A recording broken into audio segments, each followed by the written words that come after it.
Sebelumnya saya mengajak saudara sekalian untuk membuka Alkitab. Kalau ada Alkitab cetak lebih bagus. Kalau ada Alkitab elektronik juga boleh. Nah, ketika saudara membuka, bukalah Mazmur 57 ayat 8 sampai 12. Sebelum kita baca, merenungkannya, ada baiknya kita berdoa. Lalu nanti di dalam penjelasan saya akan singgung isu-isu kekinian yang muncul ke permukaan berkaitan dengan kekristenan.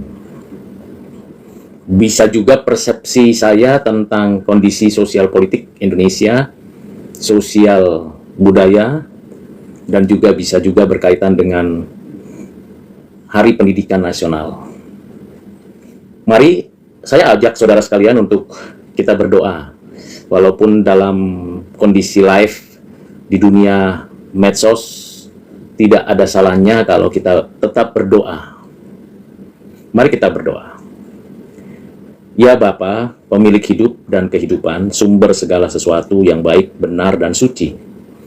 Kami mau belajar dari firman-Mu dan merefleksikannya, serta mengaitkannya dalam kehidupan kami saat ini. Kiranya Roh Kudus memberi pencerahan, dan kiranya Kristus dimuliakan.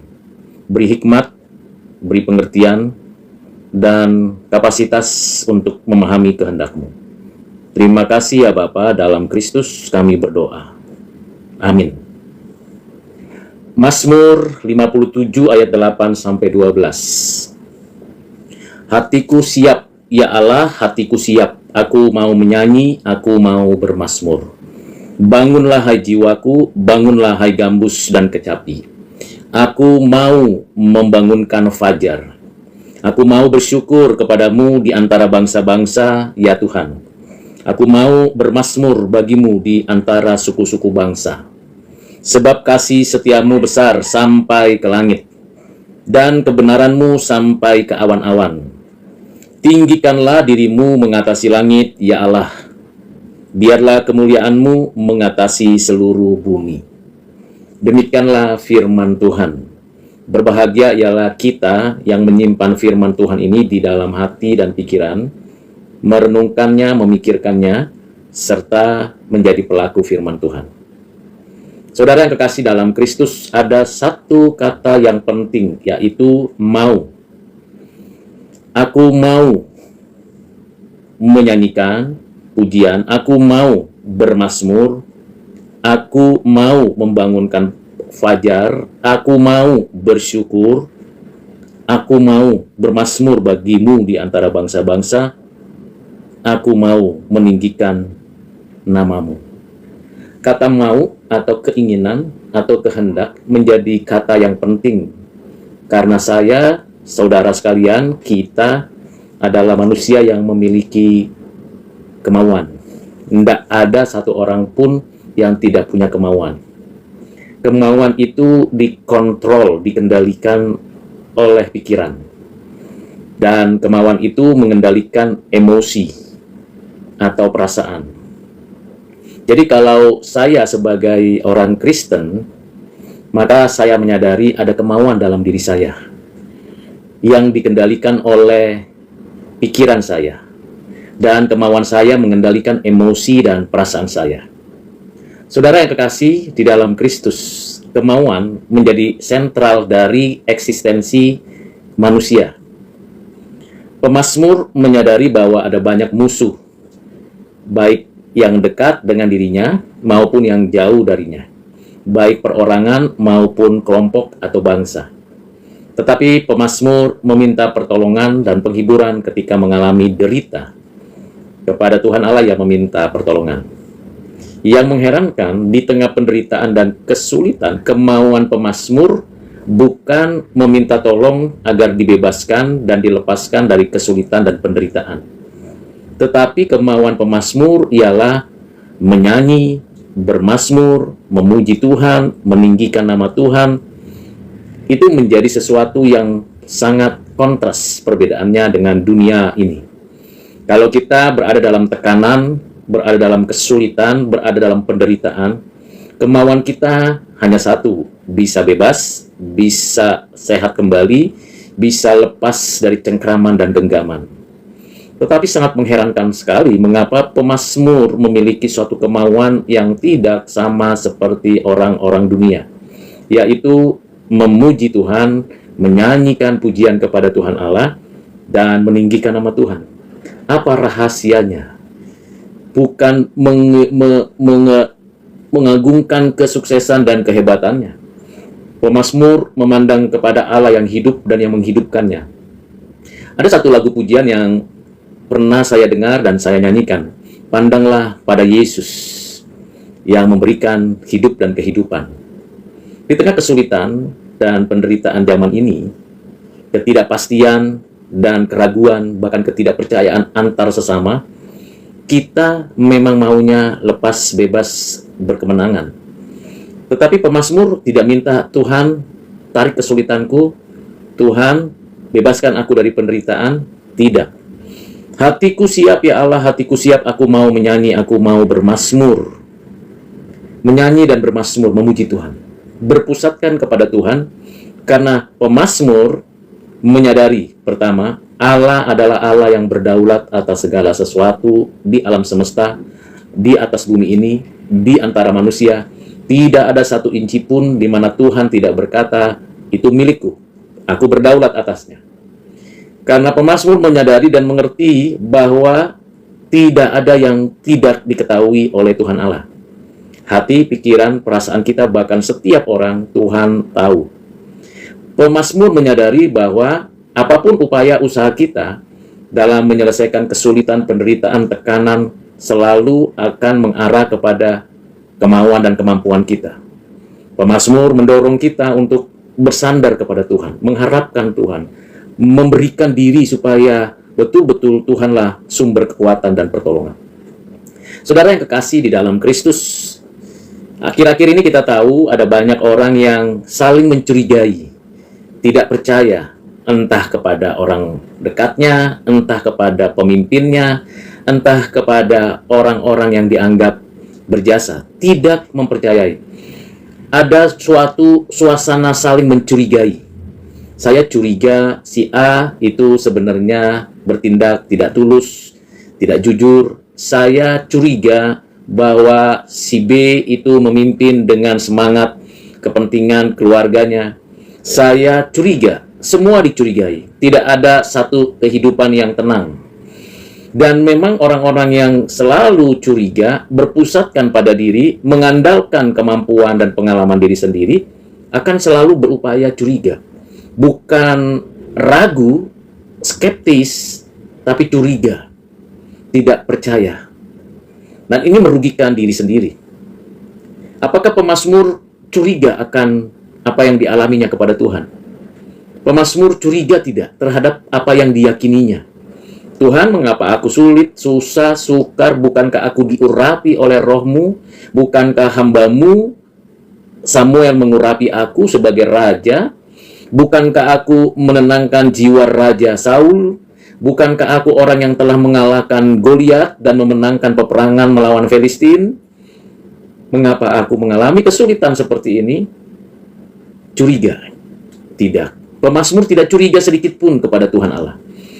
Justru dalam kesulitan itu, pemazmur menyatakan, aku siap menyanyi, aku siap bermazmur. Kemauan yang mendalam berpusatkan kepada Tuhan itu hanya mungkin kalau seseorang dekat kenal dengan Tuhannya. Kalau tidak kenal, tak dekat, maka tak sayang. Itu pepatah yang umum, tak kenal, tak sayang. Mengapa ada kebencian dan ada kecurigaan di dalam diri seseorang terhadap orang lain, terhadap kelompok tertentu, sehingga tidak ada relasi yang harmonis dan kedamaian? Selalu curiga dengan apapun. Orang berbuat baik saja pun dicurigai. Ya, kita bisa waspada, perlu hati-hati supaya kita tidak terjebak pada kehidupan duniawi. Kita memang perlu waspada dan berjaga-jaga karena setan bisa membuat sebuah jebakan hingga kita terperosok dan berbuat jahat. Memang kita perlu waspada. Tetapi berlebihan menimbulkan kecurigaan, apapun termasuk keberadaan diri kita pun dicurigai, maka akan merugikan diri sendiri. Saudara yang kekasih di dalam Kristus, akhir-akhir ini juga ada orang-orang yang meributkan tentang perpindahan agama.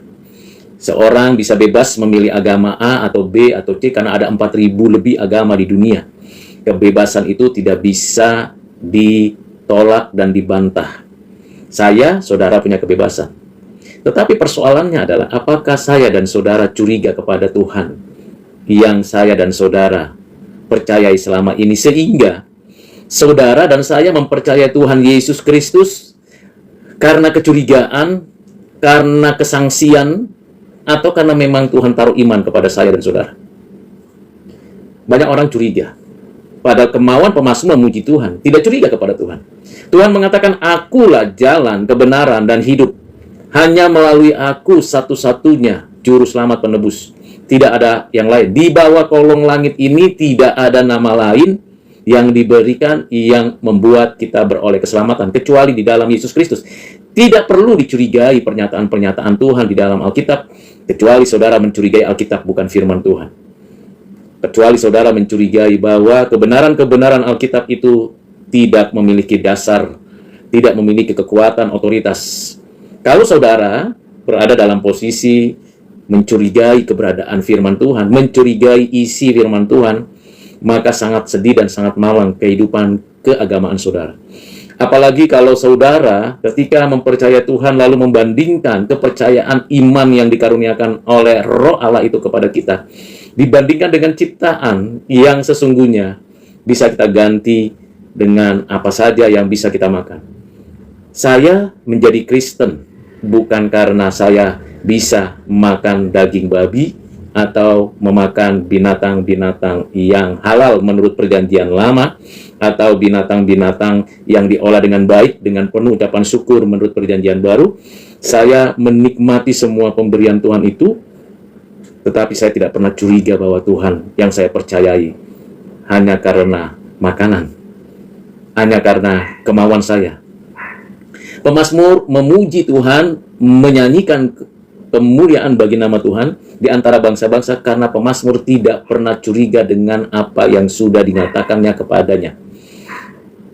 Bagaimana dengan saudara? Mengapa saudara membanding-bandingkan iman Kristen dengan perkataan dunia, perkataan manusia yang tidak ada kebenarannya?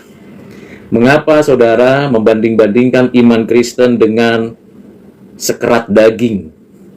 Betapa sungguh memalukan. Pemazmur tidak demikian. Aku mau bersyukur kepadamu di antara bangsa-bangsa, ya Tuhan. Sungguh saya bangga dan bersyukur karena kasih karunia Tuhan turun atas setiap orang yang dikaruniai iman percaya. Percuma kalau saya dan saudara dari sejak lahir sudah diajarkan mengenal Kristus sebagai satu-satunya juru selamat, sudah mengenal Yesus Kristus satu-satunya pengantara, sudah mengenal anak Allah satu-satunya Mesias yang diutus oleh Allah, tetapi karena makanan, karena kekayaan, karena posisi jabatan, karena kesuksesan, saudara mengabaikan semuanya itu. Ada beberapa kemungkinan mengapa saudara yang bertindak seperti itu. Pertama, ini sangat keras dan sangat perlu diperhatikan. Alkitab mengatakan, kalau memang bukan orang pilihan dan bukan orang yang dianugerahkan keselamatan, sekalipun pernah mencicipi segala kebaikan Tuhan di dalam keagamaan Kristen, orang tersebut pada waktunya dan pada akhirnya melakukan suatu tindakan melawan dan memberontak kepada Tuhan. Sungguh menjadi sesuatu yang perlu untuk saya dan saudara perhatikan. Yang kedua, kemungkinan keinginan daging, keinginan mata, keangkuhan hidup seperti yang tertulis di dalam surat 1 Yohanes 5 ayat 17 dan seterusnya, ia memberi gambaran bahwa tekanan dunia, tarikan dunia, godaan setan, cobaan yang ditawarkan membuat orang-orang yang ada di dunia ini mencurigai Tuhan. Kok begini ya Tuhan, kondisi saya, situasi saya? Saudara, mesti ingat, mesti perhatikan, pemazmur bukan orang biasa. Pemazmur adalah orang yang diurapi Tuhan. Dan pemazmur memang sedang berada di dalam suatu situasi yang sungguh tidak menyenangkan. Tetapi, sekalipun dia kemungkinan bisa membalas orang jahat dengan segala kekuatannya, sekalipun memang melihat bahwa ada kesempatan melawan orang-orang yang menindasnya, pemazmur tetap memuji Tuhan, bersyukur kepada Tuhan, mengandalkan Tuhan dan mengarahkan kepada Tuhan segala kemungkinan. Jadi pertama, bisa jadi orang yang selama ini kelihatannya, nampaknya berjubahkan keagamaan Kristen, tetapi sebenarnya bukan orang pilihan. Kedua, bisa jadi karena keinginan mata, keangkuhan hidup, keinginan daging membuat orang itu terjebak pada gangguan dan cobaan si iblis. Ketiga, karena bisa jadi orang tersebut belum pernah sungguh-sungguh percaya kepada Tuhan. Curiga kalau susah itu pasti Tuhan tidak lagi berkati. Kalau menderita itu pasti Tuhan sedang meninggalkannya. Tidak demikian, saudara. Pemazmur tidak mengatakan, Tuhan, aku dalam situasi seperti ini. Di mana engkau? Tolonglah. Pemazmur mengatakan, sebab kasih setiamu besar sampai ke langit dan kebenaranmu sampai ke awan-awan. Pemazmur tidak mencurigai Tuhan. Nah, kemauan tidak mencurigai Tuhan ini harus saya dan saudara tanamkan di dalam kehidupan ini. Kita sudah biasa menyanyikan lagu pujian, tiap langkahku diatur oleh Tuhan dan tangan kasih-Nya memimpinku. Kita sudah sangat familiar dengan lagu itu. Tapi benarkah itu lahir dari kemauan untuk memuji Tuhan? Tidak curiga kepada Tuhan. Berikutnya, saudara, kalau kita perhatikan, pemazmur ini berulang kali mengatakan, aku mau, dan jiwaku, engkau bangunlah, hai jiwaku, bangunlah, aku mau menjadi saksimu. Mengapa demikian?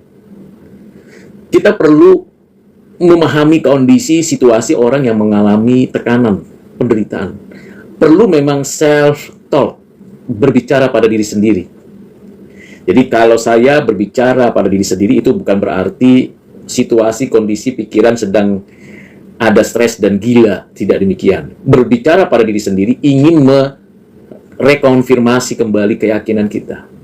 Jadi pemazmur mengatakan, aku ingin supaya menjadi saksi di tengah-tengah dunia, di antara segala bangsa, untuk menunjukkan kepada siapapun bahwa sungguh dia bergantung, bersandar kepada Tuhan. Tapi kalau kita perhatikan apa yang dilakukan oleh pemazmur ini apakah pemazmur tidak mengalami semacam kepahitan di dalam menghadapi kesulitan? Bisa jadi. Kalau kita terus-menerus mengalami kesulitan, kesusahan, kita bisa jadi ada kepahitan. Dan itu mendorong kita nggak percaya lagi akan janji-janji Tuhan, nggak percaya lagi akan apa yang dikatakan oleh firman Tuhan, nggak percaya lagi dengan apa yang dinyatakan Kristus dalam hidup kita, bahwa Tuhan menyertai kita. Bisa jadi ada kepahitan. Tetapi pemazmur mengatakan, aku siap Tuhan, hatiku siap untuk diapakan? Dibangunkan kembali. Bisa jadi hatinya sudah hancur, sudah tidak lagi berdaya, mengalami suatu depresi, mengalami suatu burnout yang begitu menakutkan. Tetapi pemazmur mengatakan, aku mau membangunkan fajar. Ada satu dorongan dari roh Tuhan di dalam hati pemazmur. Aku mau membangunkan fajar. Aku mau. Hai jiwaku, bangunlah. Ini self-talk. Healing, self-healing. Jadi healing itu nggak harus pergi ke gunung, menyepi, lihat udara, lihat suasana yang segar, ya bagus. Tapi healing, self-healing. Bagaimana kita menyembuhkan hati yang terluka. Itu tidak perlu bersandar pada pemandangan dunia ini. Dunia ini dengan segala hawa nafsunya akan lenyap. Tetapi kita dari hati yang terdalam bangkit bangun, minta supaya Tuhan please heal my heart. Sembuhkan hatiku dan bangunkan aku, bangkitkan aku, move on. Bangunkan kembali supaya aku bersuka cita, bangunkan kembali supaya aku bergerak di fajar dan memuji-muji Tuhan. Saudara yang kekasih di dalam Kristus, seorang pemazmur yang begitu dekat dengan Tuhan, dia tidak berdoa atau berbicara atau memuji Tuhan dengan kata-kata klise yang manis, yang indah, kelihatannya seperti seorang yang tidak ada noda, tidak ada kesalahan, tidak. Pemazmur menyadari bahwa ada banyak kekurangan, kelemahan, keterbatasannya. Pemazmur menyadari bahwa dia sedang letih, lesu, dan berbeban berat. Itu sebabnya pemazmur mengatakan, bangunlah hai jiwaku, bangunlah. Memuji Tuhan. Apa yang pertama kali saudara lakukan waktu bangun pagi? Pegang handphone, lihat status, periksa apa yang ada di sekitar, atau seperti pemazmur mengatakan, aku mau memujimu Tuhan, bersyukur. Nah, di dalam situasi politik saat ini, banyak orang yang saling mencurigai. Pemimpinnya dicurigai oleh rakyatnya, rakyatnya dicurigai oleh pemimpinnya, antar partai politik saling mencurigai, antar pemimpin saling mencurigai, bahkan sekelompok orang mencurigai pemimpinnya atau mantan pemimpinnya, dan sebagainya. Mengapa? Mengapa tidak ada trust? Karena ada problem. Problemnya di mana? Di diri sendiri. Di komunitas itu sendiri. Pada diri sendiri. Saling mencurigai. Bangsa yang saling mencurigai ini sangat mudah dipecah belah. Sangat mudah dibawa ke dalam suatu suasana makin hancur. Dalam situasi seperti ini, coba kita berdoa kepada Tuhan. Meminta, Tuhan berilah hati kami saling mempercayai. Tidak saling mencurigai. Saling mengadu, saling menyalahkan, dan sebagainya. Tidak akan ada gunanya mencari kesalahan orang lain tanpa solusi.